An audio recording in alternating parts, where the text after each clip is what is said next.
For countless generations, the great white shark has reigned supreme in the global imagination as the ultimate oceanic predator.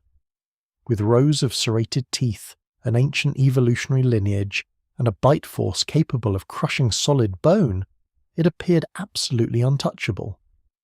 But the rugged shores of South Africa have recently revealed a completely different, almost unsettling story.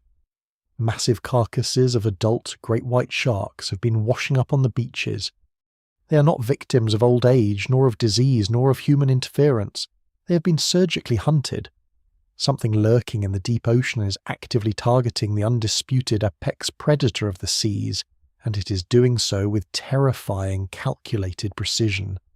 The great white shark is no longer the solitary king of the sea. It is actively fleeing from an animal that perfectly combines raw, immense physical power with a highly sophisticated computational mind, the killer whale, commonly known as the orca. Today we will explore exactly why great white sharks fear killer whales. We will look closely at the biological anatomy, the biochemical precision of the hunts, and the incredible social intelligence that allows a marine mammal to systematically dethrone a millions of years old cartilaginous fish. We will uncover how the immense brain power and coordinated strategies of these cetaceans easily overpower the primal instincts of the ocean's most feared shark. If you enjoy this deep dive into marine biology, feel free to like and subscribe, and please leave a comment telling us exactly where and what time it is as you're watching this video. The dynamic of the ocean is changing, and the story of how the killer whale claimed the ultimate throne is a masterclass in evolutionary brilliance. To truly comprehend the magnitude of the oceanic power shift occurring off the global coastlines, we must first deconstruct the biological masterpiece that is the great white shark. For over 15 million years, the apex predator, formerly known as Carcharodon carcharias, has been subjected to the ruthless, unyielding forces of natural selection. The result is an organism engineered for singular destruction and absolute metabolic efficiency. When observing a great white shark traversing the water column, you're not merely looking at a large fish, you're witnessing a pinnacle of evolutionary bioengineering, a creature fundamentally designed to be the ultimate sovereign of the marine food web. We begin with the fundamental architecture of this apex predator. The great white shark features a highly streamlined fusiform body plan. This torpedo-like shape is nature's perfect solution to the physical density of water, which is nearly 800 times denser than air. To overcome this immense resistance, the shark relies on a skeletal structure entirely devoid of true bone. As a member of the subclass Elasmobranchiae, the great white possesses a skeleton made exclusively of hyaline cartilage. Cartilage is approximately half the density of calcified bone, providing the shark with a profound hydrodynamic advantage. This lightweight internal framework significantly reduces the overall mass of the animal, allowing it to achieve exceptional buoyancy and unparalleled flexibility. When a massive adult white shark, which can easily exceed 2,000 kilograms and reach lengths of over 6 meters, accelerates toward its prey, its cartilaginous spine bends and flexes with a fluid grace that a bony skeleton could never permit. Coupled with this lightweight skeleton is a highly specialized muscular and circulatory system. Unlike the vast majority of fish, which are strictly cold-blooded or ectothermic, the great white shark possesses a remarkable physiological adaptation known as regional endothermy. Deep within its core musculature lies a complex web of interwoven arteries and veins known as the rete mirabile, a Latin term translating to wonderful net.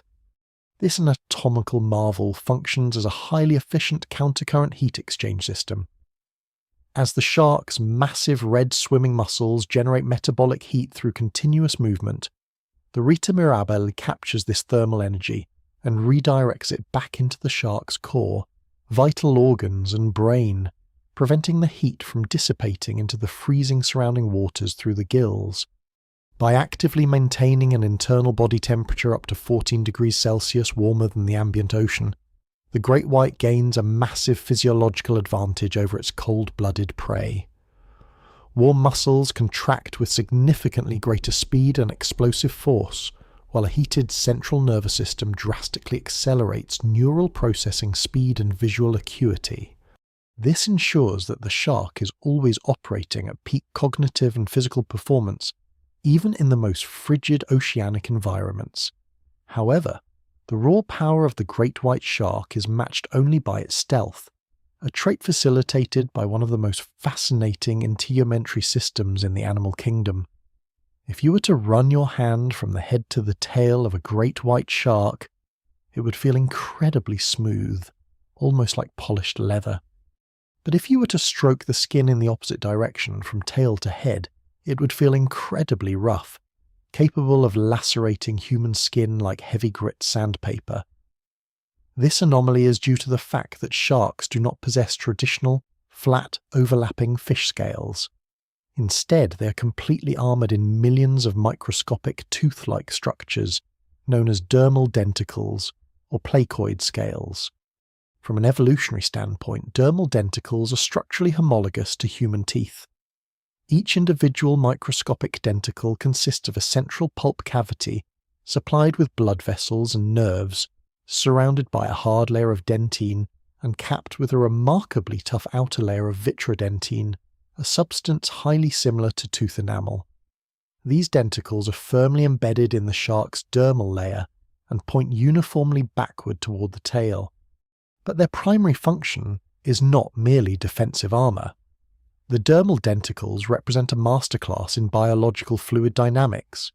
The crown of each microscopic scale features a series of raised longitudinal ridges. As the great white shark propels its massive body through the water, these microscopic ridges aggressively interact with the boundary layer of fluid passing over the skin. They create millions of microvortices, tiny, localized whirlpools that effectively push the slower-moving water away from the skin surface and replace it with faster-moving water. This complex hydrodynamic phenomenon drastically delays the separation of the boundary layer, thereby minimizing turbulent wake and virtually eliminating hydrodynamic drag. The result is dual-fold. It allows the shark to swim with maximum energetic efficiency, and crucially, it allows a 2-ton predator to glide through the water in absolute, terrifying silence. A great white shark displaces almost no water and generates negligible acoustic signatures as it approaches, making it an invisible phantom right up until the moment its jaws open. Yet physical stealth and muscular power would be useless without a targeting system capable of locating prey in the vast opaque expanses of the ocean. The great white shark boasts a sensory arsenal that is unparalleled in the marine environment, operating in a tiered hierarchy of detection.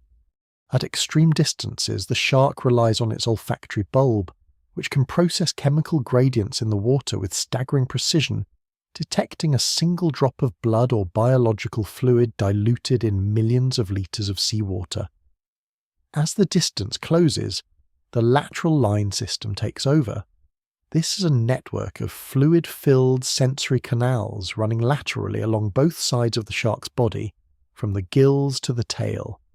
These canals contain microscopic hair cells called neuromasts, which are hypersensitive to the minute pressure waves and low-frequency vibrations generated by the movement of other animals. Even if a great white is entirely blinded in murky water, its lateral line constructs a highly accurate 3-dimensional tactile map of its immediate surroundings, allowing it to sense the exact distance and trajectory of struggling prey. However, the absolute pinnacle of the great white shark's sensory biology, and the tool that cements its status as an inescapable predator, lies clustered on the underside of its conical snout. If you examine the face of a great white closely, you will notice hundreds of tiny dark pores resembling blackhead spots scattered across its rostrum and around its mouth. These are the ampullae of Lorenzini, arguably the most sophisticated biological radar system on the planet.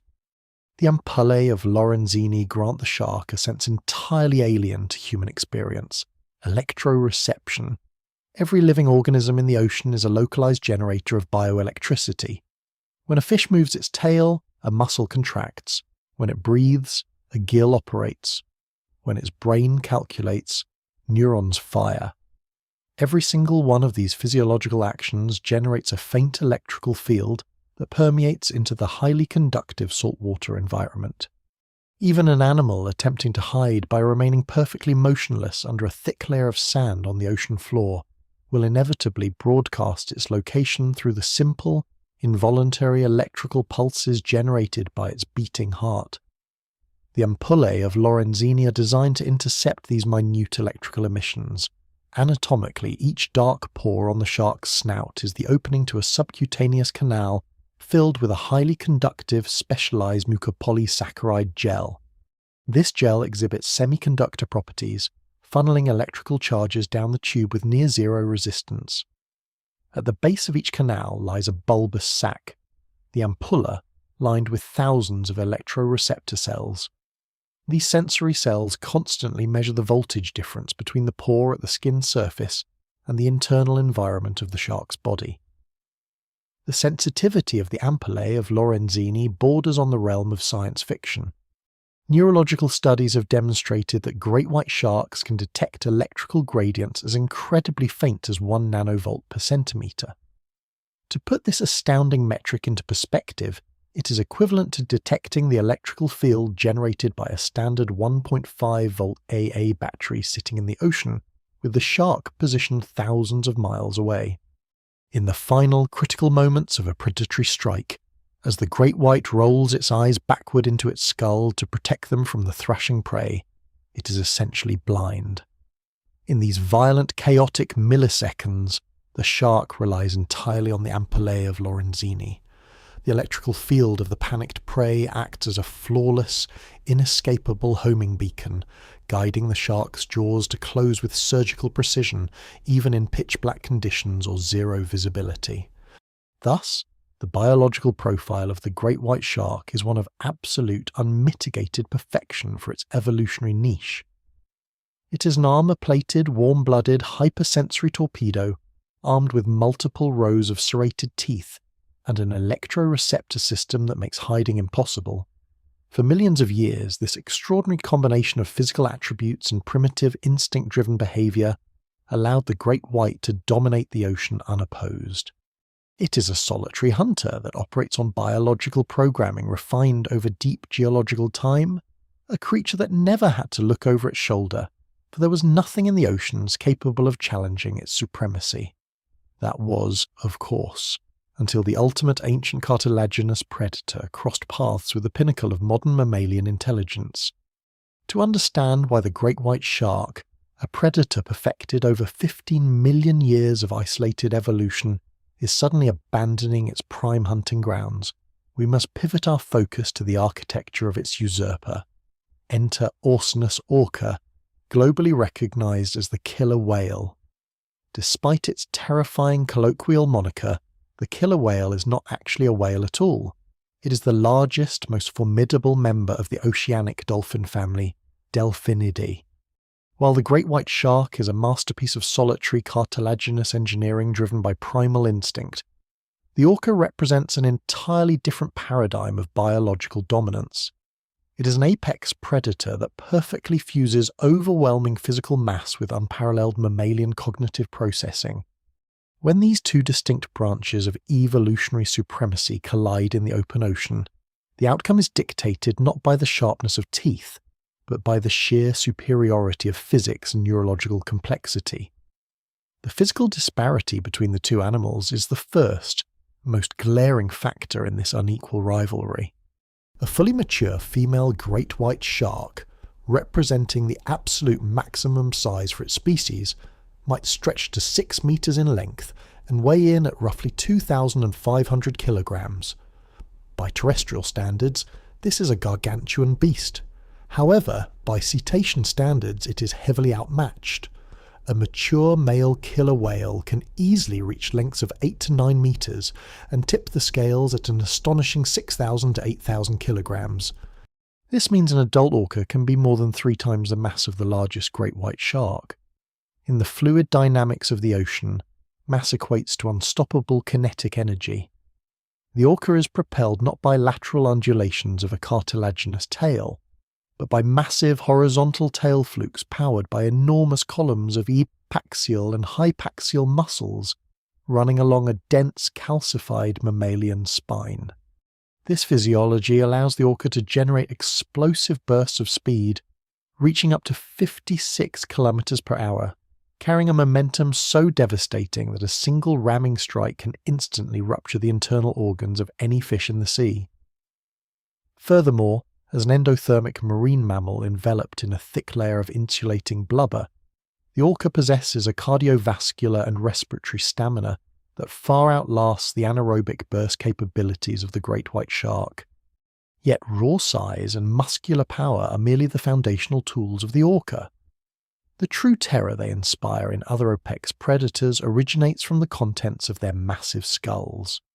If you were to examine the neuroanatomy of Orcinus orca, you would be looking at the second heaviest brain of any marine mammal, weighing an astonishing 5 to 7 kilograms. But it is not merely the sheer volume of the brain that makes the orca a terrifying opponent, it is the staggering structural complexity of its cerebral cortex. The orca brain boasts an incredibly high gerification index. This means the surface area of the neocortex is hyperfolded, densely packed with deep fissures and ridges that allow for an astronomical number of neurons and synaptic connections to be housed within the cranial vault. This hyperfolded neocortex is the biological engine of advanced intelligence. It is responsible for high-level cognitive functions, abstract spatial reasoning, and complex problem-solving. While the brain of the great white shark is highly specialized for sensory processing, dominated by large olfactory bulbs and an elongated medulla to govern instinctual motor functions, it lacks the vast cortical real estate required for analytical thought. The shark merely reacts to external stimuli based on hardwired biological algorithms. The orca, however, calculates, anticipates, and strategizes. Furthermore, histological analysis of the cetacean brain has revealed the heavy presence of von Economo neurons, also known as spindle neurons, located in the anterior cingulate and frontoinsular cortices. In mammals, these highly specialized elongated neurons are heavily correlated with high-speed neural processing, social cognition, empathy, and theory of mind. This intricate neurological hardware proves that an orca is not operating as a solitary, instinct-driven automaton. It is an actively thinking, self-aware entity capable of learning novel behaviors, communicating complex spatial concepts to its pod, and executing synchronized, tactical maneuvers that rival modern military operations. This immense cognitive processing power is directly linked to the killer whale's ultimate predatory weapon, a sensory system that completely eclipses the great white shark's passive electroreception, biological active sonar, or echolocation. While the sharks and Palae of Lorenzini are restricted to detecting faint electrical fields at extremely close ranges, the orca actively penetrates the vast, opaque ocean environment with high-frequency acoustic energy, illuminating the darkness with sound. The anatomy of cetacean echolocation is a marvel of evolutionary physics. The process begins not in the throat, as one might expect, but just beneath the orca's blowhole, in a highly specialized anatomical region containing a complex system of nasal sacs and the phonic lips, historically referred to as monkey lips. As the orca exhales, pressurized air is forcefully pushed through these tight muscular valves. The phonic lips rapidly slap together, generating a series of intensely loud, high-frequency acoustic clicks. These clicks can be produced at staggering rates, up to several hundred per second. However, generating sound is only the first step. If the acoustic energy was simply broadcast in all directions, its targeting utility would be severely compromised. Instead, the clicks generated by the phonic lips are directed forward into a massive bulbous structure dominating the orca's forehead, known as the melon. The melon is essentially a highly specialized bioacoustic lens composed of complex, variable density lipid tissues. Just as a glass lens bends and focuses light waves, the varying densities of the acoustic fats within the melon refract and focus the emanating sound waves. The melon physically molds the chaotic sonic energy into a tightly focused, highly directional, conical beam of acoustic radiation. This concentrated sound beam is then projected out into the surrounding ocean water, travelling at approximately 1,500 meters per second, which is over 4 times faster than the speed of sound travels through the air. The beam cuts through the dense aquatic medium with absolute precision. When these sound waves inevitably strike a solid object, whether it is an underwater rock formation, a school of tiny herring, or an immense great white shark, the acoustic energy reflects off the target and bounces back toward the orca in the form of an echo. The reception and processing of these returning echoes are equally sophisticated. An orca does not possess external ears projecting from its head, as such structures would create severe hydrodynamic drag and be easily damaged in the high-pressure aquatic environment. Instead, evolution has repurposed the orca's entire lower mandible to function as a highly sensitive acoustic antenna. The lower jawbone is hollowed out and filled with a continuous channel of specialized acoustic fats, chemically similar to the lipids found in the melon. These intramandibular fats act as a low-resistance waveguide. When the returning echoes strike the orca's jaw, the sound vibrations are captured by the lipid channel and transmitted with perfect fidelity directly back to the tympanoperiotic complex, the densely calcified auditory bulla housing the middle and inner ear. From the inner ear, the acoustic data is instantaneously transmitted via the auditory nerve to the highly developed temporal lobe of the orca's brain. It is here that the true magic of cetacean cognition occurs.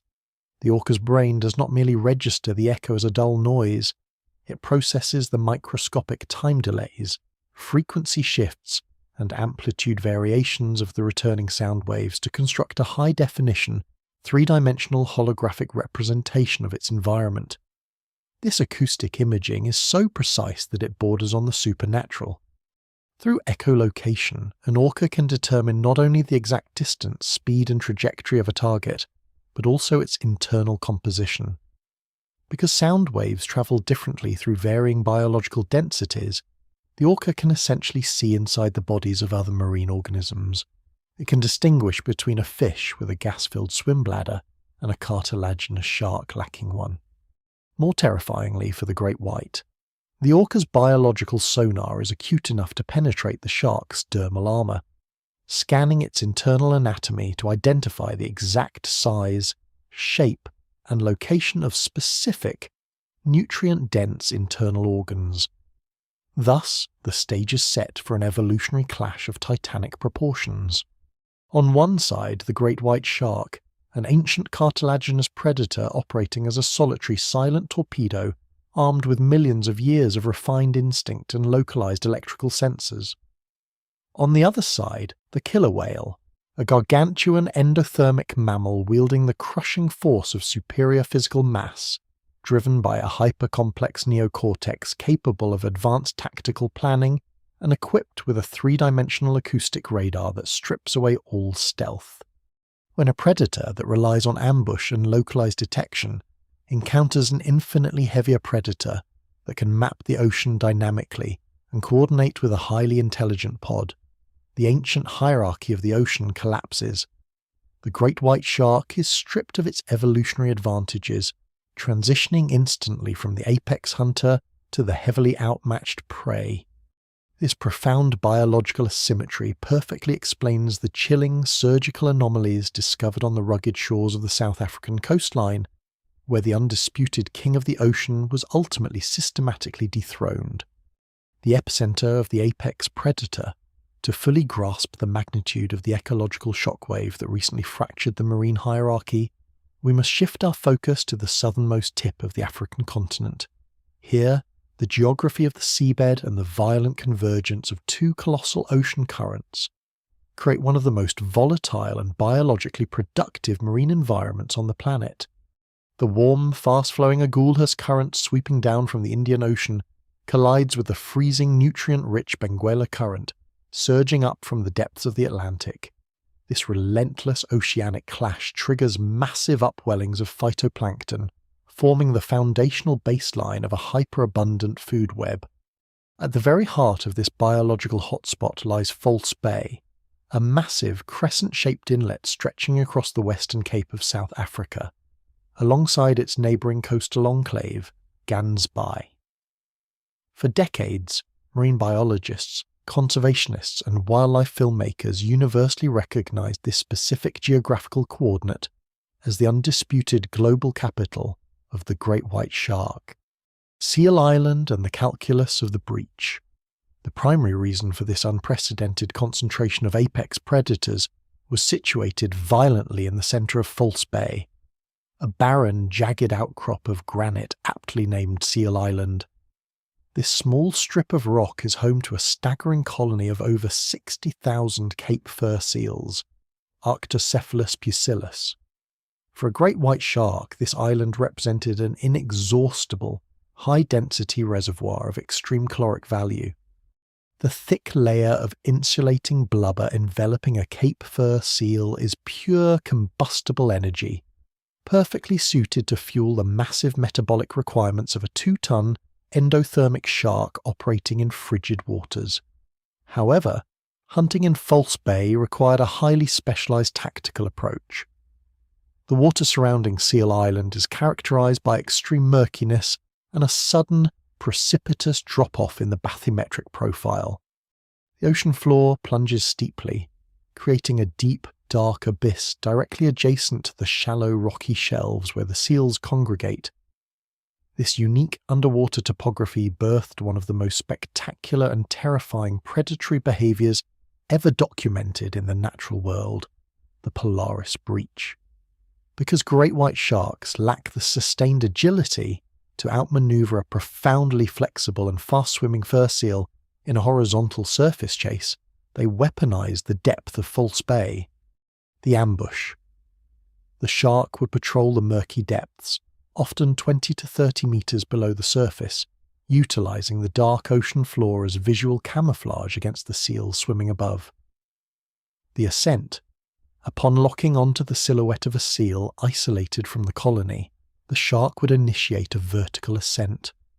Pumping its massive cartilaginous tail, it would accelerate straight upward, fighting the immense drag of the water column. The kinetic strike. The shark would strike the seal from beneath at speeds exceeding 40 km per hour, utilising the sheer kinetic energy of its massive body to instantly incapacitate the prey. The momentum of these vertical strikes was so astronomically high that the 2-ton predator would completely break the surface tension of the ocean, launching its entire body several metres into the air. For decades, the flying sharks of False Bay were the ultimate symbol of predatory invincibility. During the peak winter hunting season, researchers could document dozens of violent, successful breaches in a single morning.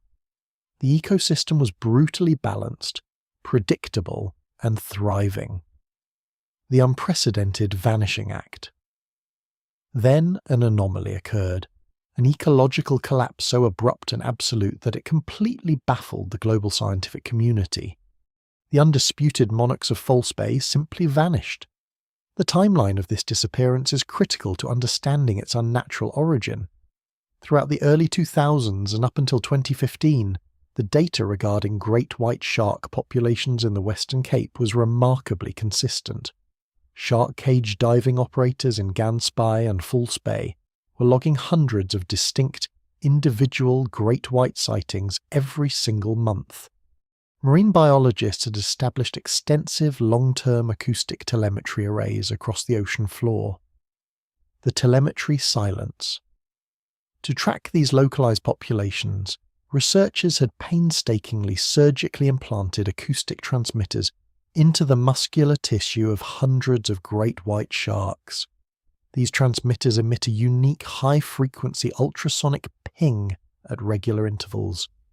Whenever a tagged shark swam within a few hundred metres of an underwater receiver moored to the seabed, the receiver would log the specific ID of the shark, the exact timestamp, and the water temperature. This acoustic network painted a picture of a highly populated, active marine corridor. But in 2017, the acoustic network registered a sudden, terrifying silence. The drop in numbers was not a gradual decadal decline indicative of standard environmental pressures, it was a vertical cliff drop. In 2015, researchers in False Bay recorded over 200 distinct visual sightings of great white sharks. In 2017, that number plummeted. By 2019 and 2020, the number of great white shark sightings in False Bay and Gans Bay dropped to an absolute staggering zero. The acoustic receivers, which once logged thousands of pings a month, were suddenly recording nothing but the ambient static of the ocean. The apex predators had completely evacuated a territory they had dominated for millions of years. The absence of the sharks triggered immediate economic and scientific panic. The multi-million-dollar shark ecotourism industry collapsed practically overnight. Boats went out for weeks without seeing a single dorsal fin. The water around Seal Island, once boiling with the kinetic violence of apex predation, became eerily calm. Discarded hypotheses. The search for a cause. When an apex predator abandons a highly localized food-rich environment en masse, marine biologists must investigate the disruption of foundational ecological parameters. Initially, the scientific community scrambled to explain the mass exodus through standard, macro-environmental models. Several hypotheses were aggressively debated but ultimately failed to align with the forensic data. 1. The overfishing and bycatch theory. The immediate assumption was human interference. The global ocean is currently experiencing a catastrophic depletion of elasmobranch species due to longline fishing and the horrific practice of shark finning. Researchers theorized that offshore commercial fishing fleets had systematically decimated the local great white population. However, while overfishing is a critical global crisis, it mathematically could not account for the sheer suddenness of the False Bay anomaly. Longline fishing causes a steady, measurable downward trend in population graphs over years or decades. It does not result in the instantaneous overnight disappearance of an entire regional population, especially when no corresponding spike in bycatch data was reported by fisheries in the immediate timeline. 2. The prey depletion hypothesis. The second logical assumption was a collapse in the food web. Predators follow the calories. If the food source vanishes, the predator must migrate. Scientists analysed the seal populations on Seal Island to see if a localised viral outbreak or environmental collapse had killed off the shark's primary fuel source. The data revealed the exact opposite. The Cape Fur seal population was not declining, it was thriving. Furthermore, the populations of smaller schooling fish, a secondary food source for juvenile great whites, remained heavily concentrated in the bay. The caloric density of False Bay was entirely intact. The dinner table was fully set, yet the guests had completely abandoned the banquet. 3. The oceanographic shift. Ocean temperatures dictate the movement of marine life. Climate change and the shifting dynamics of the Agulhas current were heavily scrutinized. Did a sudden influx of unseasonably cold or warm water push the great whites out of their thermal comfort zone? While great whites are endothermic and can regulate their body heat, they still possess preferred temperature gradients. Extensive data from oceanographic buoys and satellite sea surface temperature (SST) monitors were compiled. While minor thermal fluctuations were present, they were well within the standard historical deviations of the region. The water chemistry, salinity, and temperature profiles of False Bay remained highly hospitable to Carcharodon calcareus. The ominous realization. The macro-environmental hypotheses had failed. The sharks were not slowly overfished to the brink of local extinction. They did not starve due to a lack of seals. They were not pushed out by shifting ocean currents or changing water temperatures.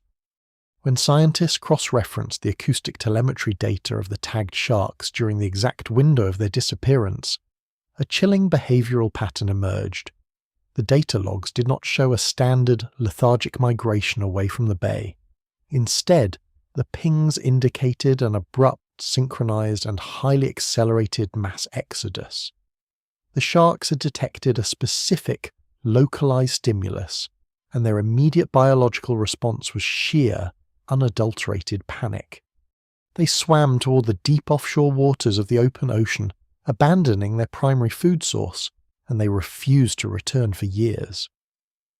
The scientific community was forced to accept a radically different, highly unsettling conclusion. The environment had not changed. The great white sharks of South Africa had not slowly died off. They had actively fled. They were running for their lives. The undisputed apex predator of the ocean had encountered something that triggered a catastrophic survival response. The mystery of what could possibly force a 2-ton, armor-plated killing machine to abandon its evolutionary stronghold remained a terrifying unknown, until the massive, surgically altered carcasses began to wash ashore, washing away the illusion of the great white shark's invincibility forever. The macabre discoveries at Franskraal Beach. The acoustic silence in False Bay and Gansby was initially a mystery composed of negative data, the terrifying absence of the apex predators. But the ocean rarely keeps its secrets forever. The theoretical puzzle of the vanishing great white sharks violently transformed into a tangible biological horror story in February of 2017. The turning point occurred on the rugged coastline of Franskraal, a quiet beach adjacent to the shark diving capital of Gansby. As the morning tide receded, it left behind a colossal shadow resting heavily on the wet sand. It was the intact carcass of a female great white shark, measuring an astounding 4.9 meters in length and weighing well over 1,000 kilograms. For the local marine biologists and conservationists who rushed to the scene, the sight of a deceased apex predator of this magnitude was an extreme rarity. Great white sharks of this size have no natural predators in standard ecological models, and their lifespans can exceed 70 years. The immediate scientific protocol was to perform a comprehensive necropsy, an animal autopsy, to determine the exact cause of death. Initially, the research team, led by marine biologist Alison Towner, approached the carcass with a set of standard anthropogenic hypotheses. They expected to find the thick braided nylon ropes of commercial fishing gear wrapped around the gills, or perhaps the deep parallel lacerations indicative of a high-speed collision with a large ship's propeller. They even scanned for the brutal, unmistakable signs of illegal shark finning, where poachers amputate the dorsal and pectoral fins before discarding the animal. However, as the team conducted their macroscopic external examination, they were met with baffling pristine conditions. The shark's iconic dorsal fin was perfectly intact. The massive pectoral fins were untouched. There were no abrasions from fishing nets, no propeller gashes, and no signs of long-line hooks lodged in the jaw. From a dorsal perspective, the immense predator appeared completely healthy and entirely unblemished. It was only when the heavy machinery was brought in to roll the massive carcass over onto its back that the gruesome, impossible truth of the oceanic power shift was revealed to the scientific community. The surgical extraction on the ventral surface of the great white shark, positioned precisely between the two massive pectoral fins, was a single, devastating laceration. It was a massive, gaping wound, but it was not chaotic. It did not resemble the frenzied, tearing bite of another large shark engaged in territorial combat. Instead, the wound possessed a terrifying, almost clinical precision. The thick, tough dermal layer of the shark had been cleanly severed, and the thick connective tissues of the pectoral girdle had been violently separated. But the true shock occurred when the biologists examined the internal thoracic cavity. The great white shark's internal anatomy is dominated by a single colossal organ, the liver. In elasmobranch, the liver is bilobed, meaning it consists of two massive lobes that extend horizontally down almost the entire length of the internal body cavity. In a 5-meter great white shark, this organ alone can weigh upwards of 90 kilograms, accounting for nearly a quarter of the animal's total body mass. It is essentially a massive biological buoyancy tank. When the researchers looked into the gaping wound between the pectoral fins, they realized the massive liver was completely gone. It had not been partially eaten, nor had it ruptured and spilled into the cavity. It had been flawlessly and entirely extracted. The necropsy team stood in absolute disbelief at the forensic evidence presented before them. The level of anatomical precision required to execute this extraction underwater is staggering. The attackers had pinpointed the exact biological fault line in the shark's armour, the relatively softer tissue around the pectoral girdle. They had made an incision, bypassed the heavily calcified jaw and rows of serrated teeth, and managed to squeeze a massive, slippery 90-kilogram organ out of the shark's body through a localized tear. Even more chilling was what the attackers left behind. The shark's massive muscular heart, which sits in the pericardial cavity mere centimeters away from the liver, was completely untouched. The stomach, the reproductive organs, and the hundreds of kilograms of protein-rich skeletal muscle were completely ignored. The attackers had engaged in a high-stakes life-or-death battle with a 2-ton apex predator, executed a surgical strike, extracted a single specific organ, and abandoned the rest of the colossal carcass to sink to the ocean floor. A pattern of serial predation. If this had been a single, isolated incident, it might have been categorized as a freak oceanic anomaly. However, the ocean was just beginning to present its evidence. Over the next several months, the beaches of the Western Cape became a morbid gallery of dethroned kings. In May 2017, a second massive great white shark washed ashore. Shortly after, a third, and then a fourth. Some of these carcasses belonged to enormous males, animals at the absolute peak of their physical and reproductive maturity.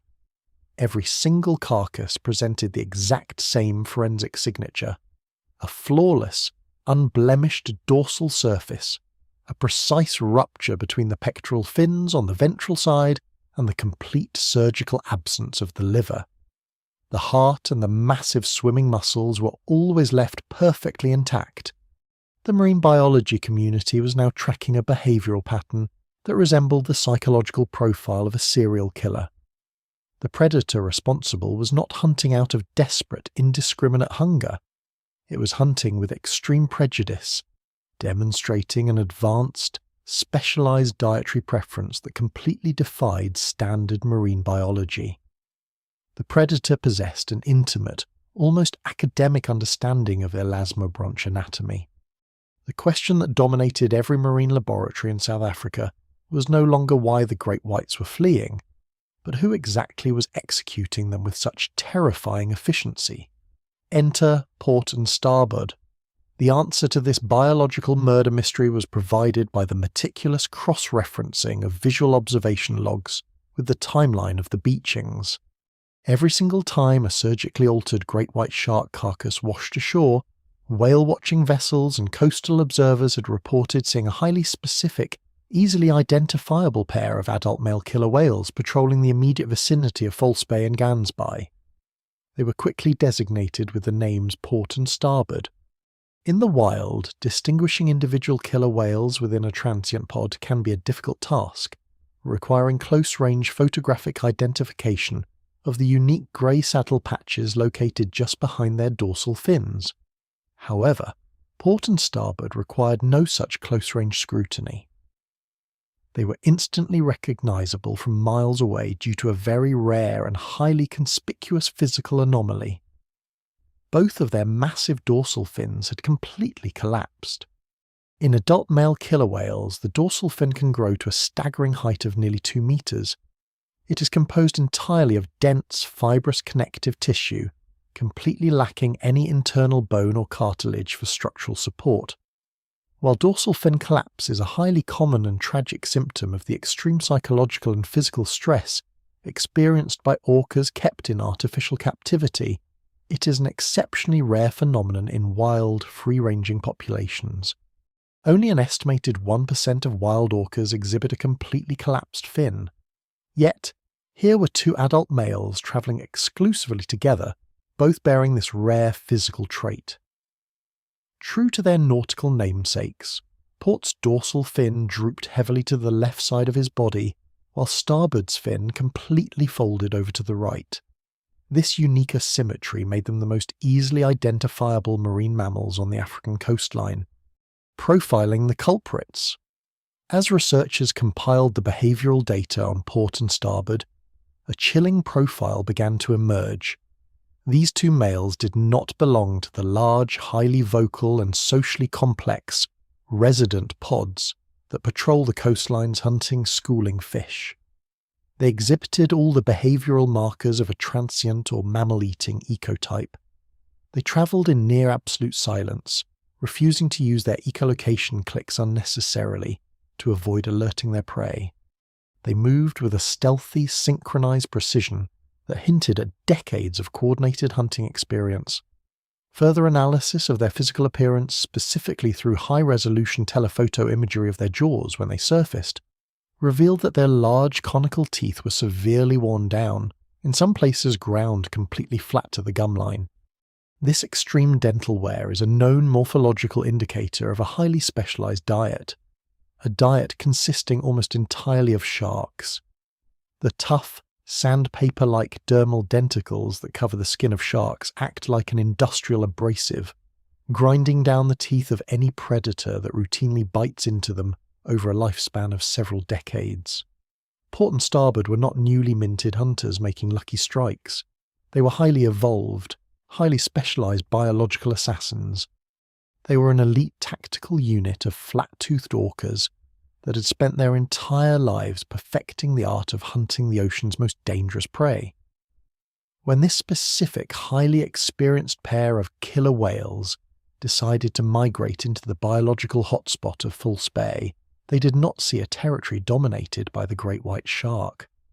They saw an all-you-can-eat buffet of extremely high-value liver-rich targets. The correlation was now undeniable. The arrival of the collapsed fin duo triggered the mass exodus of Carcharodon carcarius. Port and Starboard were the undisputed architects of the terror, but identifying the killers was only half the puzzle. The most profound scientific question remained entirely unanswered.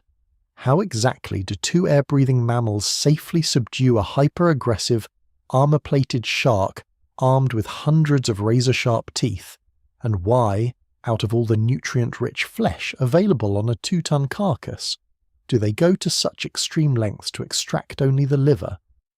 To answer this, science had to delve into the microscopic biochemistry of the deep ocean, and the terrifying neurological exploits utilised by the world's smartest predator.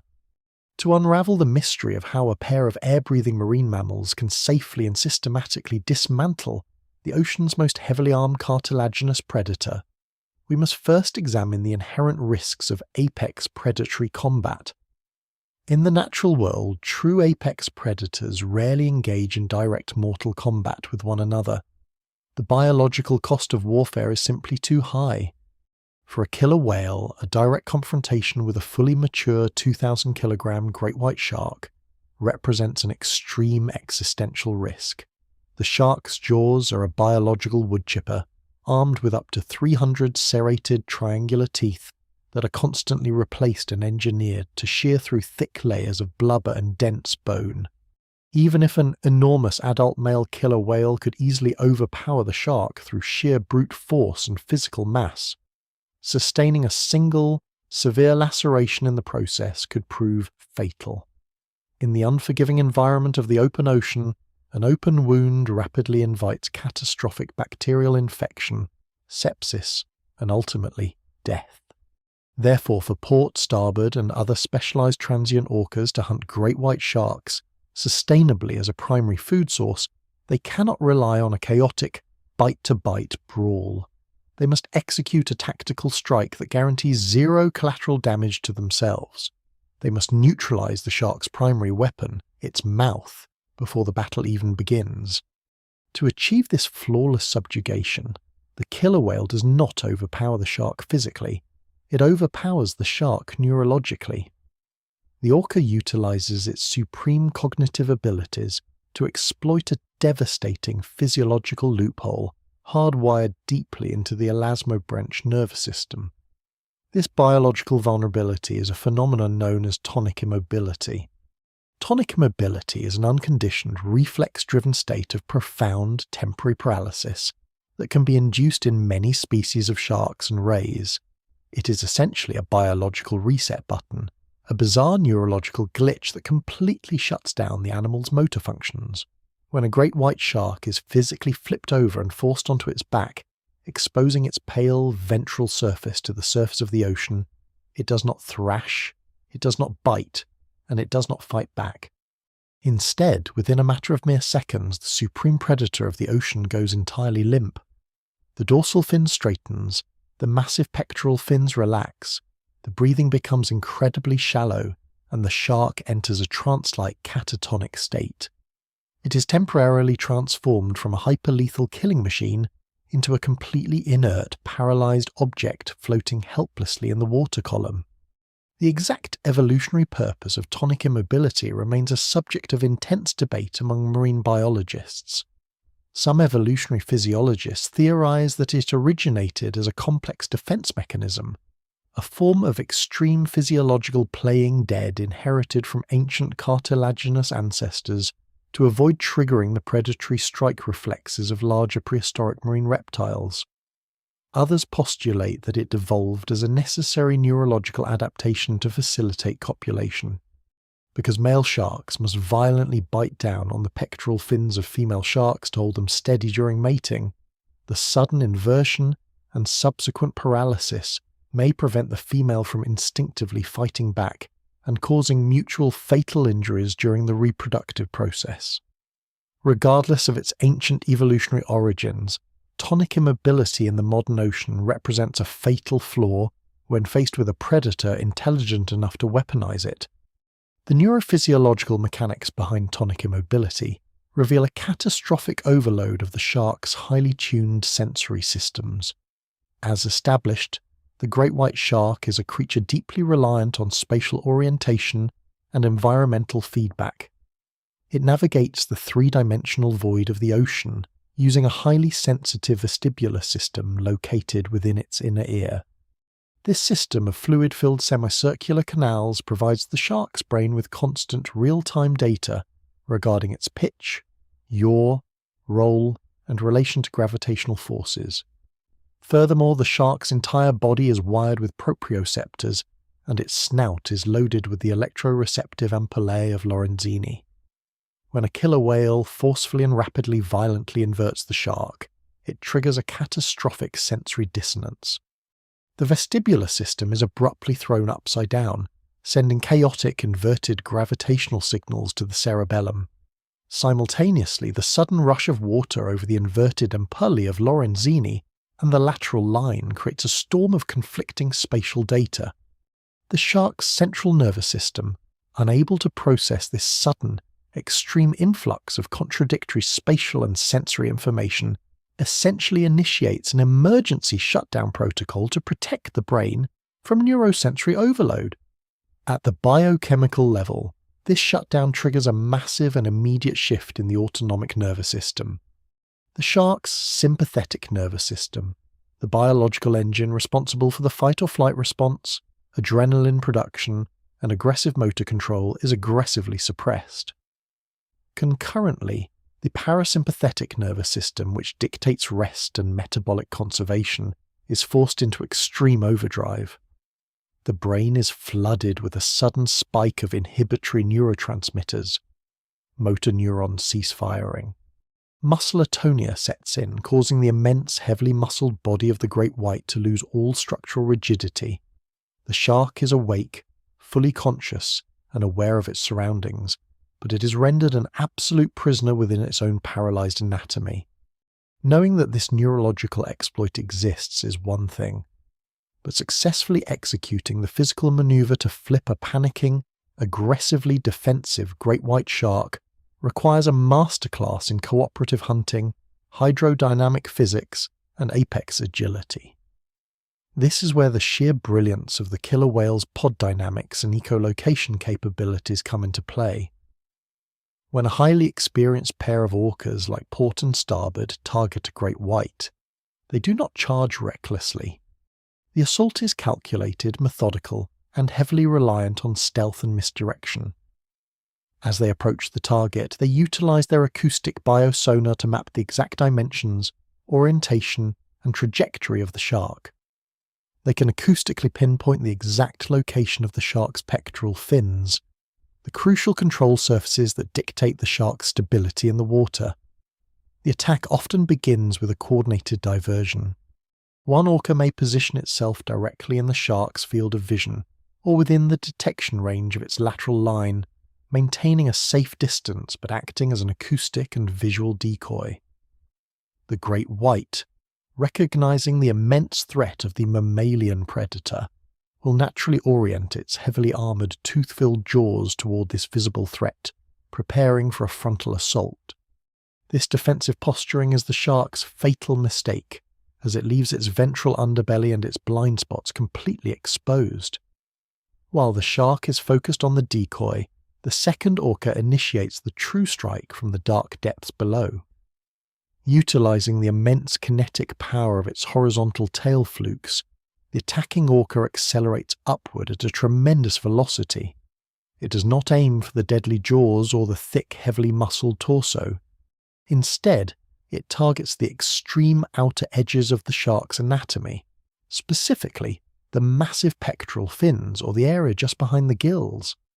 The physics of the strike are meticulously calibrated. The killer whale uses its hardened rostrum, its snout, to deliver a precisely angled, high-impact ramming strike to the underside of the shark's pectoral fin. Alternatively, if the opportunity presents itself, the orca will actually open its jaws and clamp down firmly on the edge of the pectoral fin. Because the shark's skeleton is made entirely of flexible cartilage rather than rigid bone, it lacks the structural integrity to resist immense lateral forces. By striking or grabbing the fin from beneath and powerfully driving upward, the orca utilizes the shark's own pectoral fin as a hydrodynamic lever. The orca applies massive rotational torque to the shark's center of gravity. In a fluid medium, this sudden asymmetrical application of the immense force completely destabilizes the shark. Before the great white can even process the secondary attacker, the sheer momentum of the killer whale forces its massive 2-ton body to roll forcefully over on its longitudinal axis. In a fraction of a second, the ocean's ultimate killing machine is flipped upside down. The trap is sprung. As soon as the shark's ventral surface faces the sky, the neurophysiological cascade of tonic immobility instantly takes hold. The violent thrashing ceases. The jaws go slack. The great white is completely immobilized. But the tactical genius of the killer whale does not stop at mere paralysis. To ensure the complete elimination of the threat before initiating their surgical feeding process, the orcas must guarantee the shark is dead, not just stunned. To achieve this, they utilize their deep understanding of elasmobranch respiratory biology against the shark. The great white shark is an obligate ram ventilator. Unlike many bottom-dwelling sharks or bony fish that possess a buccal pump, a set of muscles in the cheeks and throat that actively suck water into the mouth and pump it over the gills even while the animal is stationary, the great white shark has lost this anatomical ability through millions of years of evolutionary specialization for high-speed pursuit. To breathe, a great white shark must constantly swim forward with its mouth slightly open. This continuous forward momentum rams oxygen-rich seawater into the mouth, over the highly vascularized gill filaments and out through the gill slits. If a great white shark stops moving forward, the flow of oxygenated water ceases and the animal will rapidly suffocate. The killer whales understand this fundamental biological requirement. Once they have successfully flipped the great white and induced tonic immobility, they do not let it go. One or both of the orcas will physically hold the paralyzed shark upside down near the surface of the water. They maintain a firm grip on the pectoral fins or the tail, ensuring the shark cannot right itself or glide forward. This is the most chilling clinical phase of the hunt. There is no thrashing, no tearing of flesh, and no frenzied bloodletting. the ocean remains violently calm. The orca simply holds its massive, paralyzed opponent in a gentle, deadly embrace. Deprived of forward momentum, the flow of water over the shark's gills completely halts. The oxygen levels in the shark's bloodstream begin to plummet rapidly. Hypoxia sets in. The great white shark, fully conscious but locked in a state of chemical paralysis, is essentially drowned in its own environment. Within roughly 15 to 20 minutes of being held immobile, the massive shark succumbs to systemic asphyxiation. Only when the shark has completely expired, ensuring that a sudden reflex spasm or a desperate final bite is impossible, do the killer whales proceed to the next, arguably more terrifying phase of their strategy.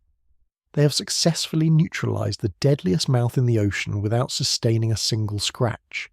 The target is secured, the threat is eliminated, and the biological vault is now completely defenseless, ready to be cracked open for the exact hyper-specific prize hidden inside.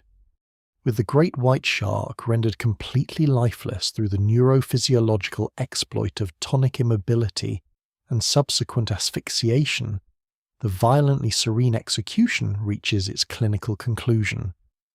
The ocean's former apex predator now drifts limply in the water column, an inert 2,000-kilogram biological vessel.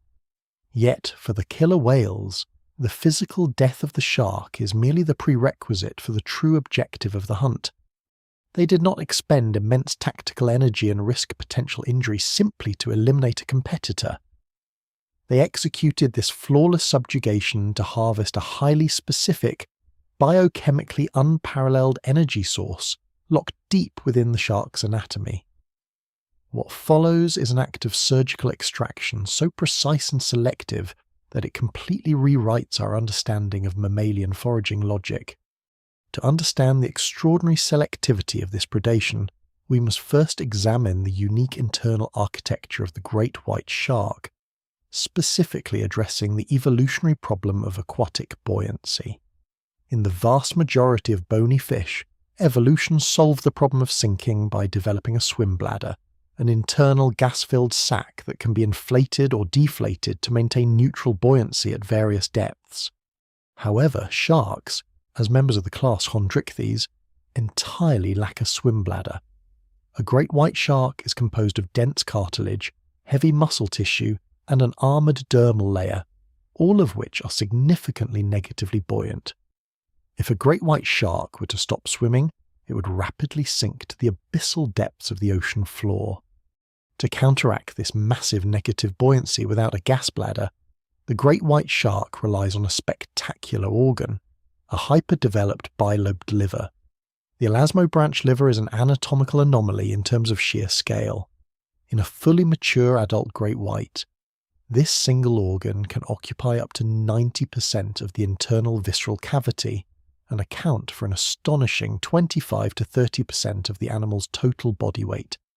This means a 2,000-kilogram shark may possess a liver weighing anywhere from 400 to 600 kilograms. But it is not merely the size of the liver that makes it extraordinary, it is its biochemical composition. The great white shark's liver functions as a massive biological ballast tank.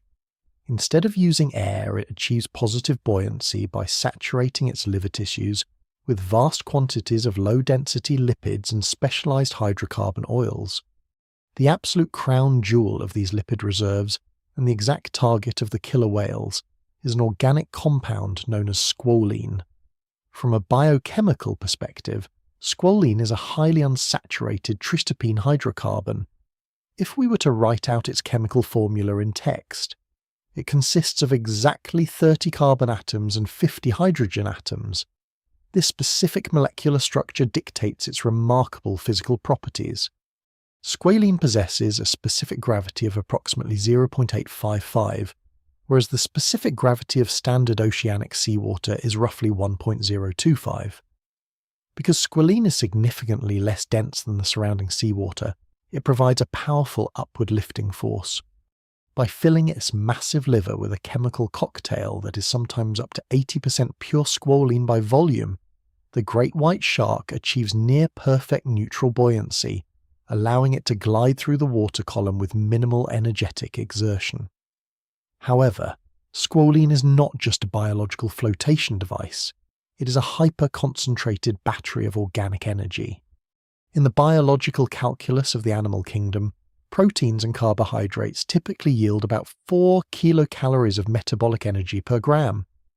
Lipids and fats, on the other hand, provide more than double that amount, yielding roughly 9 kilocalories per gram. Squalene, being a highly complex lipid, is an absolute caloric superfuel. Furthermore, the shark's liver is incredibly rich in fat-soluble vitamins, particularly vitamin A, vitamin D, and essential fatty acids.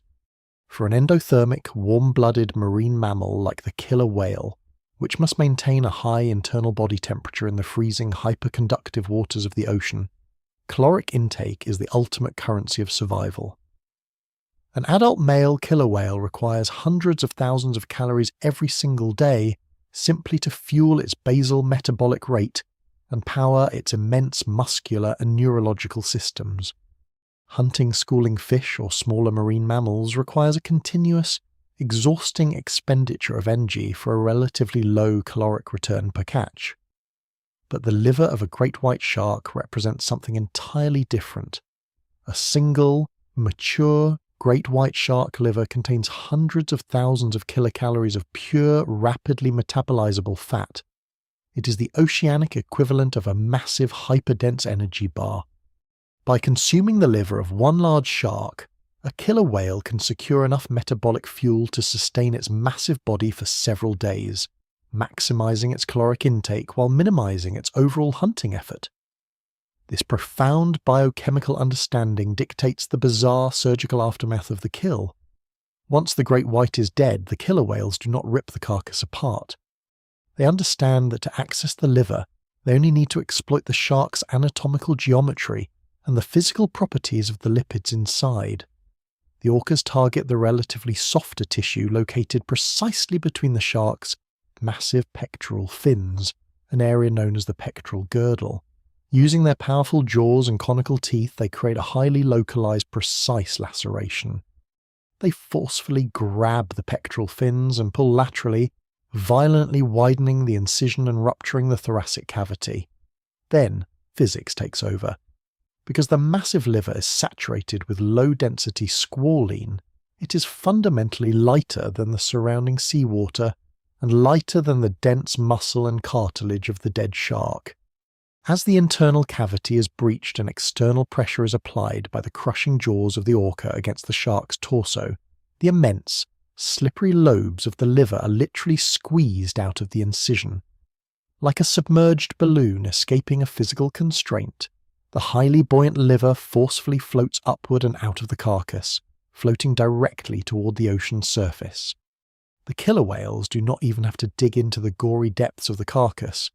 The prized lipid-rich organ essentially delivers itself directly to them. Once the liver is extracted and consumed, the killer whales execute the most baffling behavior of all. They completely abandon the rest of the great white shark. They leave behind a colossal carcass containing hundreds of kilograms of high-quality skeletal muscle, a massive heart, and nutrient-rich internal organs. To a human observer, abandoning thousands of pounds of fresh meat seems like a catastrophic waste of predatory effort. But the killer whale is a creature of absolute metabolic efficiency, and its refusal to consume the shark's muscle tissue is driven by a profound understanding of marine chemistry and physiological toxicity. The rejection of the great white's flesh is fundamentally linked to how sharks manage internal water pressure, a process known as osmoregulation. The ocean is an incredibly salty, hyperosmotic environment.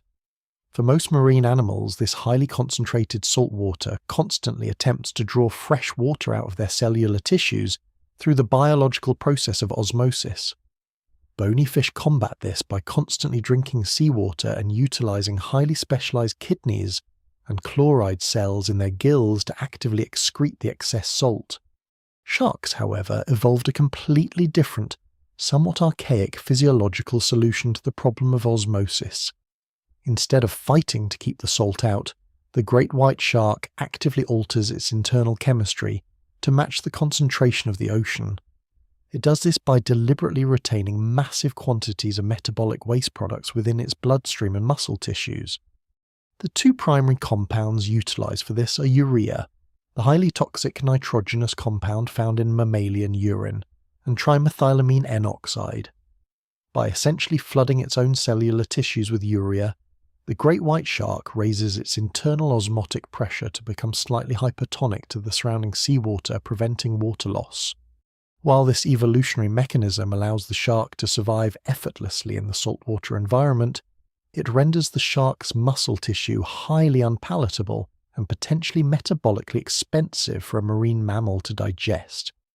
If a killer whale were to consume hundreds of kilograms of great white shark muscle, it would be ingesting a massive, highly concentrated dose of toxic urea. To process and excrete this sudden influx of nitrogenous waste, the orca's kidneys would have to go into extreme overdrive. The sheer biological energy required to filter out the urea and trimethylamine N oxide would severely diminish the net caloric gain of eating the meat. The metabolic cost of digestion would simply be too high. The killer whale's biological calculus dictates that the lean, urea-soaked muscle of the shark is essentially metabolic junk food. It is entirely worthless compared to the pure, clean, easily metabolizable superfuel found in the squalene-rich liver. Furthermore, there is a severe mechanical deterrent preventing the killer whales from consuming the entire carcass, the shark's dermal armor. As previously established, the skin of a great white is composed of millions of vitrodentin-capped dermal denticles. This biological sandpaper is incredibly abrasive. Killer whales possess large, deep-rooted conical teeth designed for gripping and crushing, not for shearing or chewing. If an orca were to routinely bite into the thick, heavily armoured torso of a great white shark to consume the muscle, the abrasive denticles would act like an industrial grinder against their dental enamel. Over a relatively short period, the orca's teeth would be ground down to the sensitive pulp cavities, leading to agonizing dental infections, an inability to hunt, and eventual starvation. This is precisely why specialized shark hunting orcas, like Port and Starboard, exhibit such severe, unnatural tooth wear. Their teeth have already been heavily degraded by years of manipulating cartilaginous prey. Therefore, they have refined their hunting technique to absolute perfection to minimize any further dental degradation. By targeting only the soft underbelly, making a single surgical incision, and allowing the positively buoyant liver to slide out on its own, they maximize their caloric intake while absolutely minimizing their contact with the destructive dermal armor of the shark. The biochemical analysis of this interaction reveals a predator that does not hunt blindly, but one that operates with the precision of a master chemist. The killer whale understands the exact location of the lipid payload, the physical mechanisms required to extract it, and the physiological dangers of consuming the surrounding biological waste. This is not merely feeding, it is a highly calculated, targeted harvest of squalene, demonstrating an intellectual mastery over the marine environment that leaves the instinct-driven great white shark completely obsolete in the evolutionary arms race. While the biomechanical and physiological advantages of the killer whale over the great white shark are overwhelming, physical attributes alone do not fully explain the systematic, highly organized eradication of the sharks in South Africa. To truly comprehend the tactical superiority of the orca, one must look beyond individual anatomy and delve into the complex invisible architecture that governs their existence, their social structure, and the phenomenon of distinct ecological cultures. The great white shark is a solitary nomad, wandering the global oceans driven by ancient hardwired instinct. It learns primarily through trial and error, a solitary processor operating in a vast void. The killer whale, conversely, is arguably the most socially complex non-human vertebrate on the planet. Their true power is not stored in their massive musculature, but deeply embedded within the collective generational intelligence of the pod. To understand orca society, we must first discard the notion that Orchinus orca is a single, monolithic species exhibiting uniform behaviors across the globe. While they are currently classified under a single scientific name, Marine biologists have discovered that the global killer whale population is violently fractured into highly distinct, genetically isolated subgroups known as ecotypes. These ecotypes share the exact same ocean, and often the exact same geographical territories, yet they operate as completely separate biological entities. They do not interbreed, they do not socialize, they do not share vocalization dialects, and most critically for the great white shark, they possess absolutely rigid, culturally enforced diets that completely dictate their hunting behaviors. At the foundation of this social fracture is the matrilineal structure of the orca pod. Killer whale societies are strictly matriarchal, organized around a single, highly experienced elder female. This matriarch acts as the central repository of ecological knowledge for her extended family. She dictates the movement of the pod, decides when and where to hunt, and intimately guides the younger generations through complex social and survival protocols. A single pod may contain up to 4 generations of killer whales travelling together. Unlike most mammalian species where the offspring eventually disperse upon reaching sexual maturity, many killer whales remain with their mothers for their entire lives. This permanent familial cohesion creates an incredibly stable environment for long-term learning. It allows for the accumulation and vertical transmission of localized knowledge, a phenomenon that scientists definitively classify as animal culture. In killer whale society, culture dictates reality. It dictates their acoustic dialect, their social etiquette, and most importantly what they consider to be food.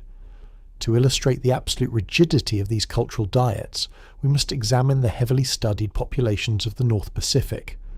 In the waters of the Pacific Northwest, marine biologists have identified 2 distinct ecotypes that frequently cross paths but never interact: the residents and the transients, the latter now increasingly referred to as Big's killer whales.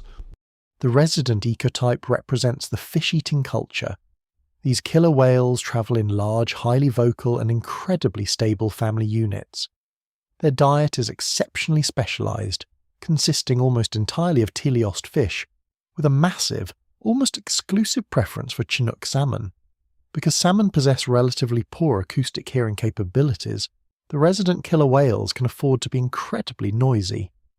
They constantly utilize their powerful echolocation to scan the water column and maintain highly complex continuous vocal communication with their family members without fear of alerting their prey. They are the acoustic dominant force of their environment. However, their cultural dietary restrictions are absolute. A resident killer whale will swim directly past a highly vulnerable, calorie-rich harbour seal and completely ignore it. Even in times of severe ecological crisis, when salmon populations plummet and resident pods face devastating starvation, they will not transition to eating marine mammals. They would literally rather starve to death than consume prey outside of their learned cultural parameters. Sharing the exact same geographic waters are the transient killer whales. The transients represent a completely different evolutionary path, characterized by the marine mammal-eating culture. Their social structure, hunting tactics, and even their physical appearance have been molded by their specific diet. Because their prey, which includes incredibly intelligent and acoustically sensitive animals like harbour seals, sea lions, porpoises, and even massive baleen whales, can easily hear the high-frequency echolocation clicks of an approaching predator, the transients must hunt in absolute, terrifying acoustic stealth. Transient pods are generally much smaller than resident pods, usually consisting of only a few closely related individuals. This smaller group size reduces their collective acoustic footprint and increases their stealth capabilities. When a transient pod enters a hunting ground, they go completely silent. They cease all echolocation and vocal communication. They rely entirely on passive listening, utilizing their highly sensitive hearing to detect the splashes and vocalizations of their mammalian prey, combined with acute visual spotting. Their hunting strategies rely on complex coordinated ambushes. They will actively trap seals against rocky shorelines, coordinate to wash seals off floating ice floes using artificially generated waves, or engage in grueling, hours-long endurance hunts to drown massive grey whale calves. Just like the residents, the transients adhere strictly to their cultural diet. A transient killer whale will completely ignore a massive school of lipid-rich salmon, focusing entirely on endothermic, mammalian targets. This profound ecological divergence demonstrates that an orca's diet is not dictated by instinct or genetics, but by education. A killer whale calf does not inherently know what to eat. It is taught what to eat by its mother and the extended matrilineal family. It undergoes a rigorous apprenticeship, observing, mimicking, and eventually mastering the highly specific hunting techniques required to capture its culturally designated prey. But the residents and transients of the Pacific Northwest are merely two examples of this global phenomenon. As researchers expanded their acoustic and visual tracking networks worldwide, they discovered an even more specialized, highly elusive ecotype, the offshore killer whales. Found primarily in the deep oceanic waters far from the continental shelves, the offshores exhibit physical and behavioral traits that distinguish them from both the fish-eating residents and the mammal-eating transients. The defining characteristic of the offshore ecotype is hidden within their jaws. When researchers first began examining the skeletal remains of stranded offshore killer whales, they discovered a severe uniform anomaly. Their teeth were ground down to the gums, often exposing the sensitive pulp cavities. As established, this extreme dental degradation is the definitive forensic signature of a diet consisting heavily of elasmobranchs, sharks, and rays. The rough dermal denticles that coat the skin of sharks act as an extreme abrasive, systematically filing down the orca's teeth over decades of predation. The offshore ecotypes and similar localized populations found in the North Atlantic and the Southern Oceans have evolved to exploit the massive lipid reserves stored within the livers of deep-sea sharks, such as the Pacific sleeper shark. These deep-water elasmobranchs are sluggish, heavily reliant on their toxic urea-rich flesh for defense, and possess massive squalene-filled livers for buoyancy. The offshore orcas learned, likely through centuries of cultural trial and error, that by targeting the shark, making a surgical extraction of the liver, and discarding the abrasive toxic carcass, they could access an unparalleled source of high-density calories. This brings the narrative directly back to the jagged shores of South Africa and the sudden, terrifying reign of Port and Starboard. These two collapsed fin males do not represent a sudden, random mutation of behaviour. They are the apex manifestation of a highly specialised, culturally transmitted hunting tradition. While they share the physical appearance of standard killer whales, their minds are programmed with a specific, lethal software designed exclusively for the dismantling of apex cartilaginous predators. They're essentially a rogue offshoot of a shark-eating ecotype that has migrated into the coastal hunting grounds of the GreatWhiteShark. When Port and Starboard entered False Bay, they did not just bring their immense physical strength. They brought an ancient, refined cultural knowledge. They possessed the generational understanding of elasmobranch anatomy.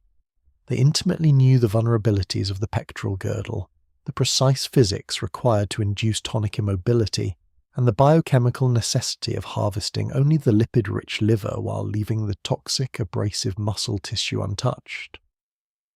This cultural specialization is what makes the killer whale the undisputed overlord of the global ocean. While the great white shark is a prisoner of its own instinctual programming, forced to rely on the same ambush tactics it has used for millions of years, the killer whale is highly adaptable.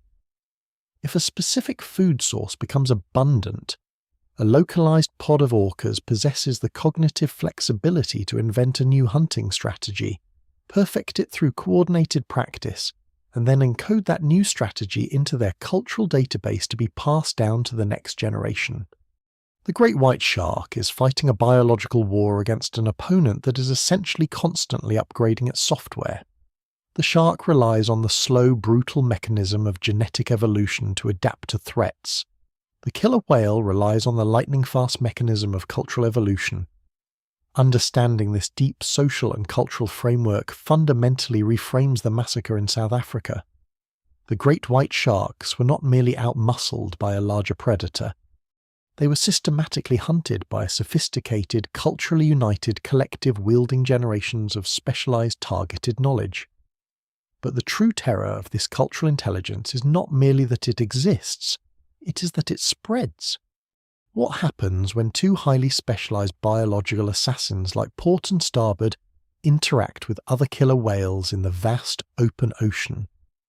The answer lies in the phenomenon of social learning, a mechanism that threatens to export the surgical destruction of the great white shark from the isolated bays of South Africa to every coastal ecosystem on the planet. The terrifying reality of the South African shark massacre is not merely confined to the physical act of predation itself, but rather to the underlying neurological mechanisms driving its rapid expansion. We are not merely witnessing a localized ecological anomaly orchestrated by two rogue individuals. We are observing a real-time, highly complex biological phenomenon known as horizontal cultural transmission. To truly understand the existential threat facing the great white shark, we must examine the killer whale's unparalleled capacity for observational learning and the chilling realization that the tactical blueprint for dismantling the ocean's apex predator is actively spreading across the globe. To comprehend how killer whales share highly complex multi-step hunting algorithms, we must return to the hyperfolded architecture of the cetacean neocortex. Unlike the great white shark, which relies on rigid genetically inherited behavioral algorithms, the killer whale brain features a highly advanced, globally distributed mirror neuron system. In the field of cognitive neuroscience, mirror neurons are specialized brain cells that fire both when an animal performs a specific physical action and when the animal passively observes that same action being performed by another individual. It is the fundamental neurological hardware required for empathy, complex imitation, and high-level social learning. When an observing killer whale watches a highly experienced hunter like Port or Starboard execute a surgical liver extraction, its brain is not merely recording the event visually. It is actively simulating the exact neurological motor patterns required to perform the act itself. The observer is internally mapping the physical torque, the precise angle of approach, and the specific kinetic force necessary to induce tonic immobility. However, in the murky, light-deprived environments of coastal waters, visual observation is severely limited.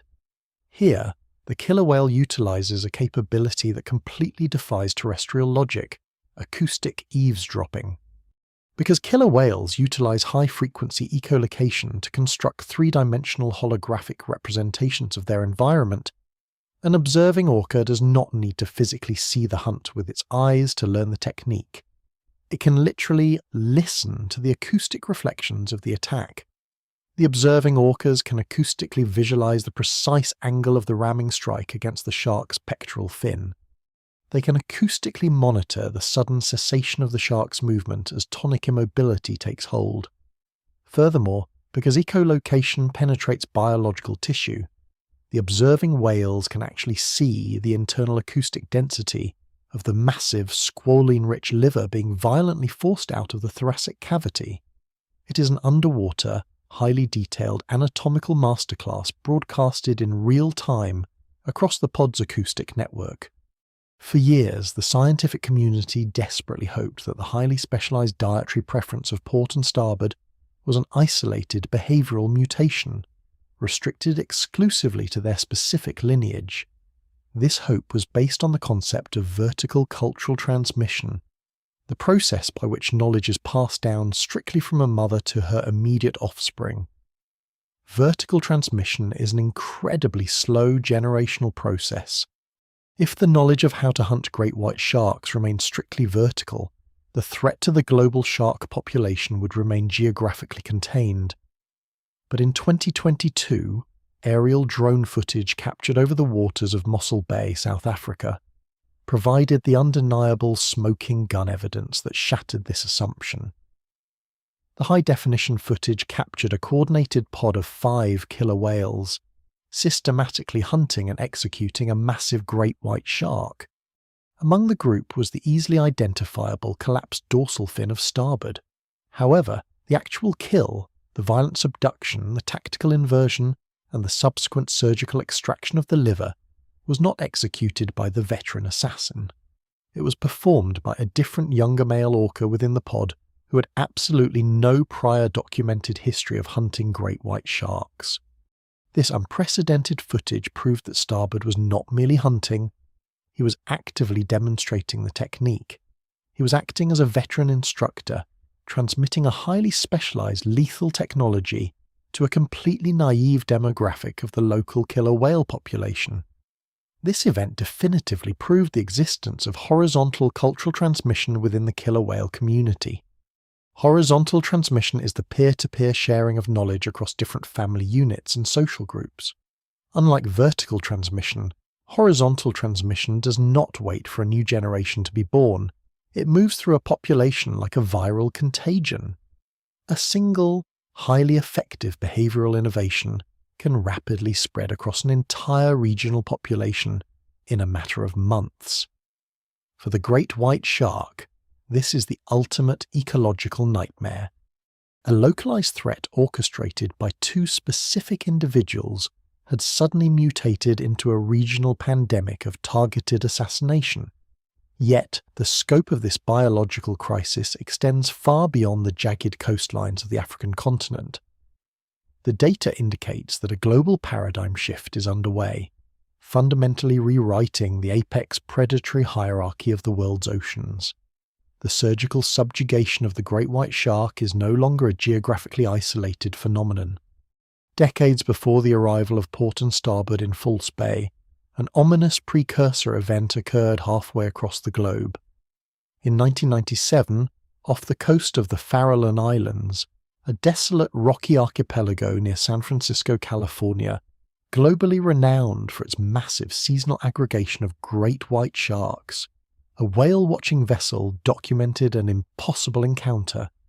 An adult female killer whale, catalogued by researchers as CA2, intentionally separated from her pod and aggressively intercepted a subadult great white shark.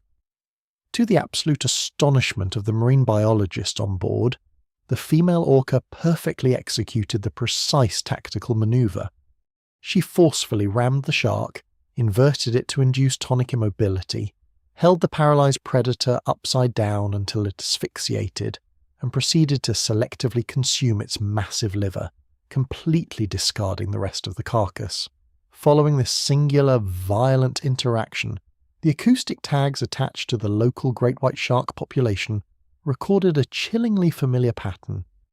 Within hours of the kill, every single great white shark in the vicinity of the Farallon Islands immediately evacuated the region. They abandoned one of the most calorie-rich seal hunting grounds on the planet and did not return for the remainder of the season.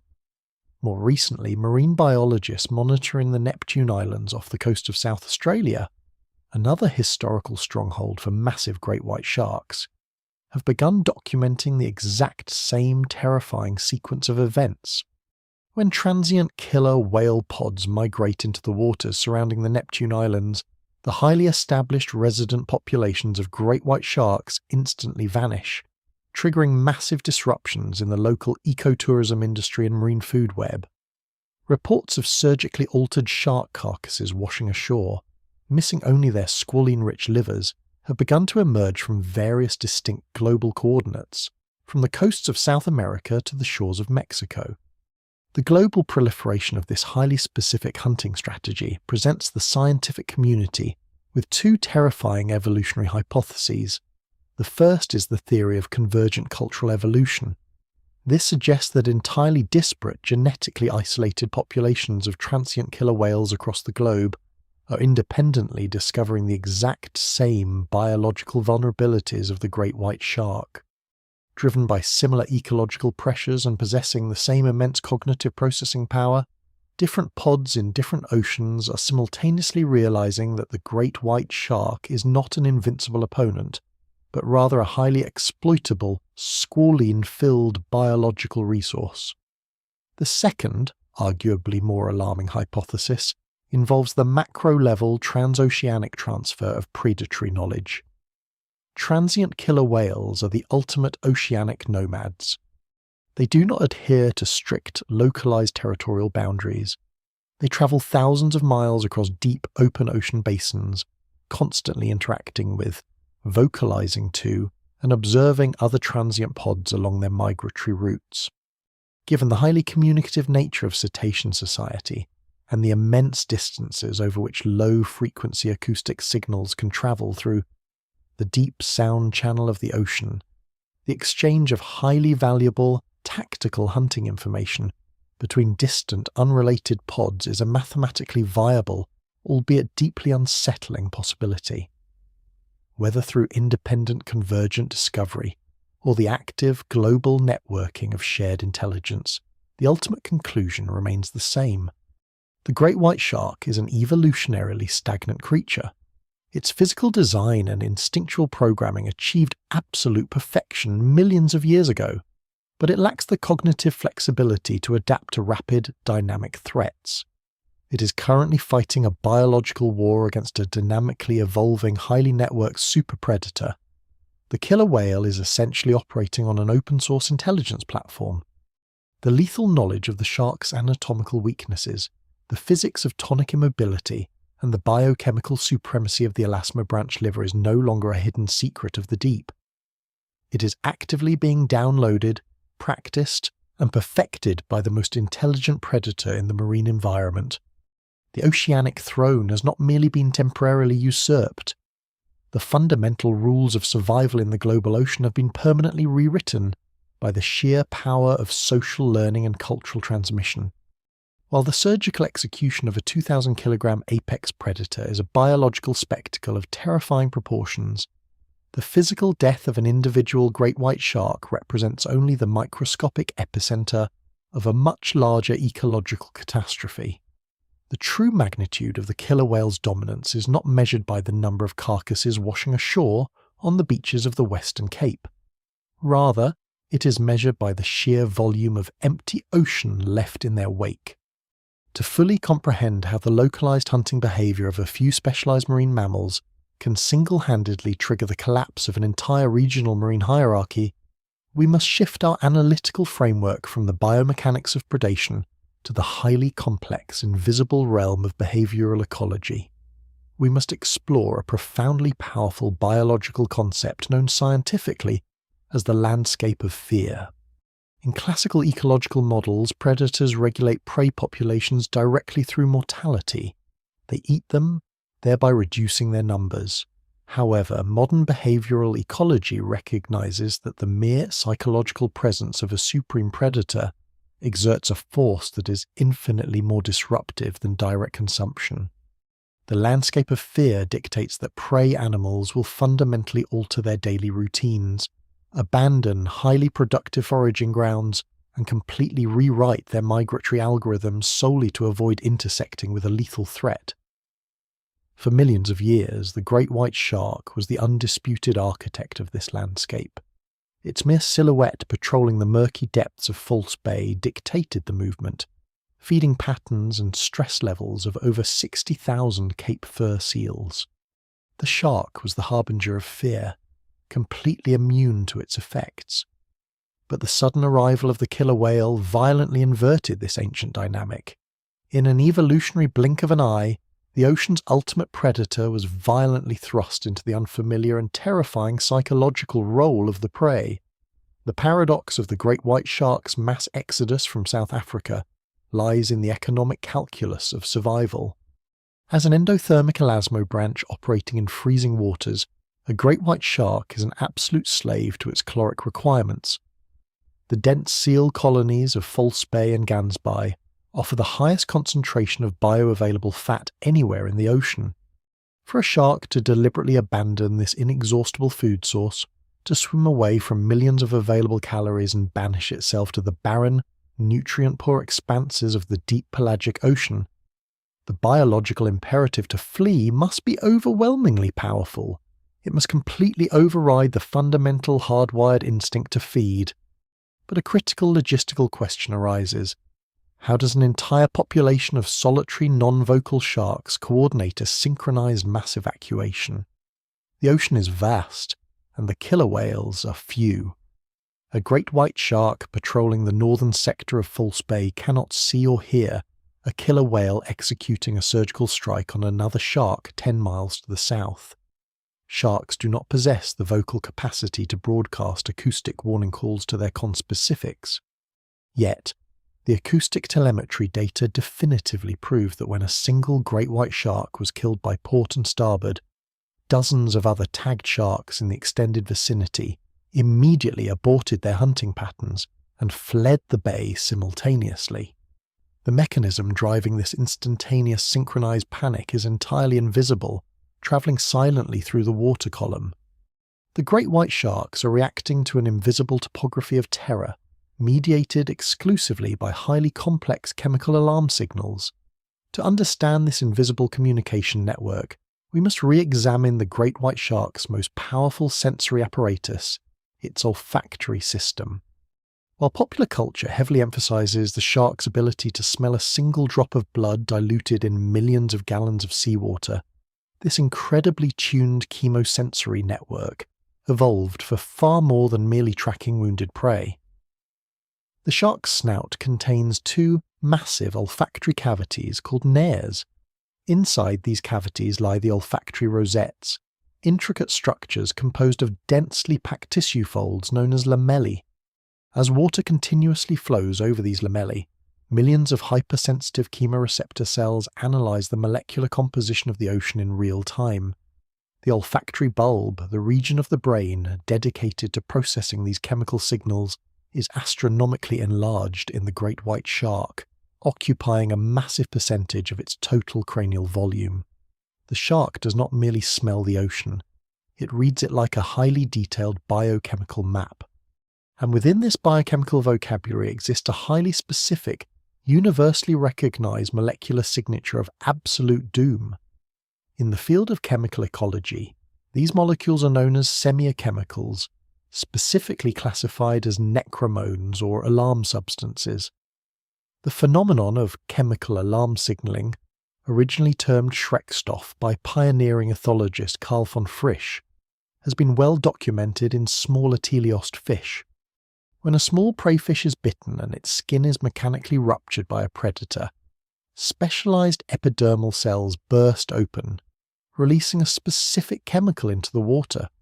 Surrounding fish of the same species detect this chemical and immediately exhibit a terrified flight response, diving for cover even if they have not visually spotted the predator. What marine biologists are now witnessing off the coast of South Africa is this exact same ancient biological mechanism, scaled up to the most massive predatory dimensions imaginable. When a killer whale forcefully rams a great white shark, flips it, and violently tears open its pectoral girdle to extract the massive liver, a catastrophic biological event occurs. It is not merely a localized release of blood. The violent rupture of the shark's internal thoracic cavity releases a massive, highly concentrated plume of specific biomolecules into the surrounding water column. This chemical cocktail is profoundly complex. It contains the immediate breakdown products of decaying elasmobranch tissue, including volatile amines like putrescine and cadaverine. More critically, it contains massive concentrations of specialized stress hormones. In elasmobranchs, the primary stress corticosteroid is a molecule called 1-alpha-hydroxycorticosterone. During the sheer terror of the ambush, the asphyxiation, and the crushing pressure of the killer whale's jaws, the dying great white shark's endocrine system floods its own bloodstream and tissues with astronomical levels of this stress hormone. As the massive surgically altered carcass slowly sinks to the ocean floor and the extracted liver is consumed at the surface, the ocean currents catch this dense cocktail of blood, decaying tissue proteins, and extreme stress hormones. The currents carry this invisible chemical plume for miles across the bay. When a distant great white shark, entirely oblivious to the physical presence of the killer whales, intercepts this chemical plume, The physiological reaction is instantaneous and violently absolute. The microscopic necromone molecules bind to the specific chemoreceptors in the shark's olfactory lamellae. An electrical signal is transmitted at lightning speed up the olfactory tract, directly bypassing the higher cognitive processing centers of the brain and slamming directly into the shark's primitive, emotion-driving neural circuits. The neurological override is profound. The detection of this specific necromone signature triggers a massive involuntary autonomic nervous system response. The shark's own adrenal glands fire. The parasympathetic system, which governs digestion and relaxed cruising, is instantly shut down. The sympathetic nervous system violently activates. Heart rate accelerates, redirecting highly oxygenated, warm blood away from the digestive tract and directly into the massive red swimming muscles along the shark's flanks. The biological directive to hunt seals is instantly and entirely erased from the shark's behavioral algorithm. It's replaced by a single blinding imperative: absolute immediate spatial avoidance. A single drop of seal blood indicates an opportunity. A single microscopic trace of a great white shark necromone indicates the presence of a predator capable of killing the unkillable. The shark does not wait to verify the threat visually or acoustically. It does not circle back to investigate. It immediately turns away from the chemical gradient, diving into the deeper, darker waters of the bay, and engages in a high-speed, sustained burst of swimming directed toward the open ocean. The acoustic telemetry data logging this mass exodus paints a picture of absolute ecological panic. Researchers monitoring the arrays in False Bay observed that upon the confirmed killing of one great white shark, the acoustic tags of every other tracked shark in the region would suddenly ping with rapid frequency as the animals accelerated toward the bay's exit. Within hours, a biological hotspot that had hosted one of the densest populations of apex predators on Earth would be rendered completely devoid of great white sharks. Furthermore, the duration of this chemically induced terror defies all previous understanding of shark behavior. The great white sharks do not merely swim offshore for a few days until the immediate threat passes. The psychological scarring and the persistence of the chemical landscape of fear are incredibly long-lasting. Data from the satellite-linked tags revealed that the fleeing sharks would travel hundreds, sometimes thousands of kilometers away from the South African coast, often swimming deep into the treacherous, nutrient-sparse waters of the Southern Ocean, or migrating aggressively up the eastern coastline toward Mozambique. They would completely abandon their established annual migratory routes. In many documented instances following an extended hunting spree by Port and Starboard, the great white sharks refused to return to False Bay and Gansby for entire seasons. Some individuals did not return for over 2 years. The bay, despite still holding tens of thousands of oblivious calorie-rich seals, remained ecologically toxic to the sharks. The invisible scent of death, the lingering chemical memory of the orca's surgical precision, had permanently altered the spatial distribution of the ocean's most formidable fish. The killer whale, therefore, achieves absolute regional dominance without having to physically hunt every single shark in the population. By executing a few highly targeted, surgically precise kills, they weaponize the ocean currents, utilizing the dead bodies of their victims as chemical broadcasting stations. The resulting landscape of fear acts as an invisible, impenetrable barrier, driving the great white sharks into exile. But in the highly interconnected web of marine ecology, the sudden, unnatural removal of an apex predator that has regulated an ecosystem for millions of years does not result in a peaceful equilibrium.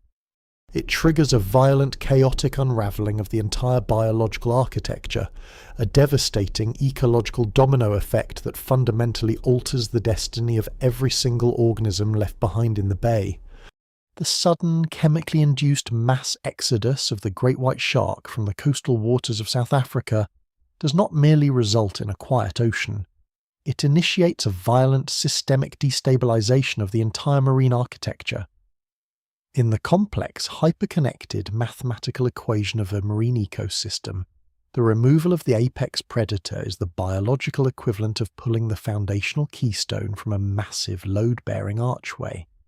What follows is a catastrophic unspooling of ecological balance known scientifically as a trophic cascade. To truly understand the devastating implications of the great white shark's disappearance, we must look far beyond the immediate localized predator-prey dynamic.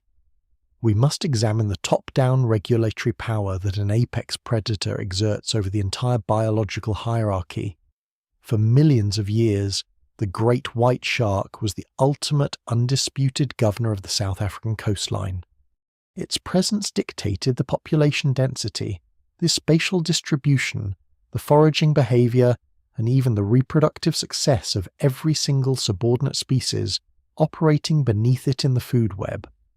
When the killer whale usurped this ancient throne and drove the sharks into deep ocean exile through the weaponization of chemical necromones, it inadvertently triggered an ecological domino effect that violently reshuffled the trophic levels, entirely rewriting the biological rules of the bay from the sunlit surface waters down to the dark benthic floor.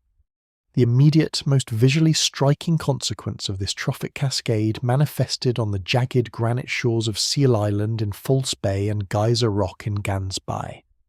For decades, the explosive population of Cape Fur seals was held in a brutal, uncompromising equilibrium by the continuous vertical kinetic strikes of the great white sharks. The sharks acted as a merciless biological scythe, systematically culling the sick, the young, and the unwary. This top-down predation ensured that the seal population never exceeded the carrying capacity of the local environment. However, with the sudden vanishing of their ancient cartilaginous executioner, the invisible landscape of fear that once confined the seals to the immediate shallow perimeters of the islands completely evaporated. The seals, which are incredibly intelligent, adaptable, and opportunistic marine mammals, quickly realized that the deep, murky channels of the bay were no longer lethal ambush zones. The psychological suppression was permanently lifted. Without the immense top-down pressure of the great white shark, the Cape Fur seal population experienced an unprecedented, explosive demographic surge. Survival rates for vulnerable seal pups skyrocketed overnight. The adult seals, no longer forced to expend massive amounts of cognitive and physical energy scanning the dark depths for the terrifying silhouette of an incoming Polaris breach, could suddenly forage further offshore. They began diving deeper, staying at sea for longer durations, and expanding their hunting territories into previously inaccessible zones. But this localized population boom is far from a triumph of marine conservation. It is in fact a rapidly escalating ecological crisis. A single colony comprising tens of thousands of hyperactive endothermic seals requires thousands of tons of caloric intake every single day, simply to survive the freezing waters. As the seal population aggressively expanded beyond its historical boundaries, their predatory impact on the lower trophic levels intensified dramatically. They began violently overconsuming localized populations of teleos fish, specifically targeting commercially vital, nutrient-dense species such as sardines, anchovies, and other small pelagic schooling fish. This intense, entirely unregulated foraging pressure places an immense, suffocating strain on the foundational rungs of the marine food web. The explosive growth of the seal colony directly threatens the overall biodiversity of the coastal ecosystem. The seals are now fiercely outcompeting other native marine predators for the same rapidly depleting fish stocks. Endangered seabird colonies, such as the African penguin and the Cape cormorant, which rely on the exact same small pelagic fish for their survival, are suddenly facing catastrophic starvation as the hyperabundant seals strip the ocean bare. Furthermore, this massive consumption creates severe economic and logistical friction with the local commercial fisheries, leading to decimated catches and disrupted supply chains. The absence of the great white shark made it glaringly apparent that the apex predator was not a mindless monster terrorizing the bay. It was the vital, irreplaceable biological linchpin that kept the seals from consuming the entire ecosystem into absolute irreversible collapse. Yet nature utterly abhors an ecological vacuum. The massive caloric void, the sudden surplus of smaller fish, and the territorial vacancy left by the retreating great white sharks did not remain empty for long. In the intricate, multi-tiered hierarchy of the ocean, there are always subordinate mid-ranking predators waiting in the periphery, held in check solely by the oppressive lethal presence of the apex king. This well-documented ecological phenomenon, where mid-ranking predators suddenly flourish and expand their territories following the removal or decline of an apex predator, is termed mesopredator release. In the coastal waters of the Western Cape, the absolute undisputed beneficiary of the great white's chemically induced exile was a highly active, heavily muscled, but historically subordinate species, the bronze whaler shark, scientifically classified as Cartilaginous brachyurus, and often referred to locally as the copper shark. For decades, bronze whaler sharks were essentially invisible ghosts in the waters of False Bay and Gansby. Measuring up to 3 meters in length and weighing roughly 300 kilograms, they are highly formidable fast-swimming predators in their own right. However, they are significantly smaller, lighter, and vastly less powerful than a fully mature great white shark. In the ancient established regime of the bay, a bronze whaler would never dare to actively hunt or linger near the seal colonies. If they boldly entered the primary territory of the great white, they immediately transitioned from a confident predator to highly vulnerable prey. The great whites would actively hunt and kill them, suppressing their numbers and forcing them to inhabit the ecological fringes of the coastline. The bronze whalers were relegated to the shadows, feeding on smaller schooling fish and actively avoiding the deep open channels dominated by the massive, armour-plated lords of the sea. However, the acoustic telemetry arrays and the daily visual observation logs recorded a stunning, almost immediate behavioural shift following the killer whale attacks. The moment the invisible Necromone signals drove the great white sharks out into the pelagic void, the bronze whalers boldly flooded into the newly opened, highly productive territory. They began confidently patrolling the very same shallow reefs, kelp forests, and dramatic drop-offs that were once strictly the deadly domain of their larger cousins. The local shark cage diving operators, who had lost their primary, iconic tourist attraction, and were facing total, imminent economic ruin, suddenly found their chum-slicked vessels surrounded by dozens of these highly energetic golden bronze sharks. The behavioural contrast was staggering. Unlike the solitary, stealth-reliant, ambush-hunting great whites, bronze whalers are highly gregarious and incredibly hyperactive. They hunt in large, tightly coordinated packs, utilising their sheer numbers, explosive speed, and collective manoeuvring to corral dense schooling fish and overpower larger prey. The frigid waters of Gansby, once characterised by the terrifying, silent and singular approach of a massive apex predator, were violently transformed into a chaotic, swarming frenzy of highly aggressive mid-tier sharks. The aggressive rise of the bronze whaler represents a fundamental, perhaps permanent, restructuring of the marine architecture along the South African coast. The ancient trophic levels have violently shifted, creating an entirely new, highly unstable biological normal. The bronze whalers now completely dominate the mesopredator niche, swirling around the ecotourism boats in massive numbers, but they fundamentally lack the sheer physical mass, the explosive vertical kinetic energy, and the massive bite force required to actively hunt and kill fully grown adult Cape fur seals. Therefore, despite their newfound dominance in the bay, they absolutely cannot replace the great white shark as the top-down biological regulator of the seal colony. The trophic cascade continues completely unchecked. The seals continue to multiply without fear. The local schooling fish populations face unprecedented, multi-front predation from both the expanding seal colonies and the incoming packs of copper sharks, and the overall ecological biodiversity of the region teeters precariously on the very edge of a systemic collapse.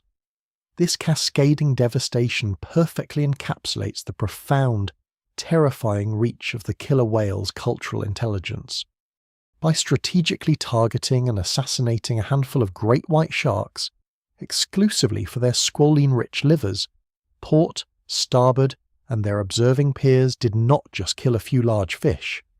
They effectively conquered and dismantled an entire regional ecosystem. They violently deposed an ancient monarch, rewrote the behavioral algorithms of thousands of surviving sharks through chemical warfare, unleashed an unstoppable, hyper-consuming army of seals, and elevated a previously suppressed subordinate species of shark to the top of the localized food chain. The far-reaching, cascading effects of their highly specialized, culturally transmitted hunting tactics demonstrate a chilling biological truth. In the modern dynamic ocean, ultimate power does not belong to the creature with the sharpest teeth, the fastest burst speed, or the thickest dermal armor. True, absolute ecological power belongs entirely to the creature that possesses the cognitive ability to calculate, coordinate, and fundamentally manipulate the physical, psychological, and chemical landscape of the entire world around it. The story of the great white shark and the killer whale is far more than a mere clash of oceanic titans. It is a profound masterclass in the mechanics of evolution. For millions of years, absolute physical perfection was enough to rule the seas. The great white shark, armed with its cartilaginous hydrodynamic frame, localized electroreceptors, and rows of serrated teeth, was the ultimate biological weapon. But the natural world is relentlessly dynamic, and survival ultimately favors the adaptable. The killer whale proves that true apex dominance is not achieved through raw physical strength or ancient instinct alone, but through the supreme force of advanced cognition, social cooperation, and cultural transmission. They do not merely inhabit the ocean, they actively calculate its physical variables and manipulate its inhabitants with terrifying surgical precision. In this ultimate evolutionary arms race, the mammalian mind has definitively conquered the cartilaginous muscle, reminding us that in the wild, no king rules forever. Thank you for joining us on this deep dive into the complex and shifting hierarchy of marine biology. If you enjoyed this scientific exploration, please hit the like button and subscribe to the channel for more documentary content.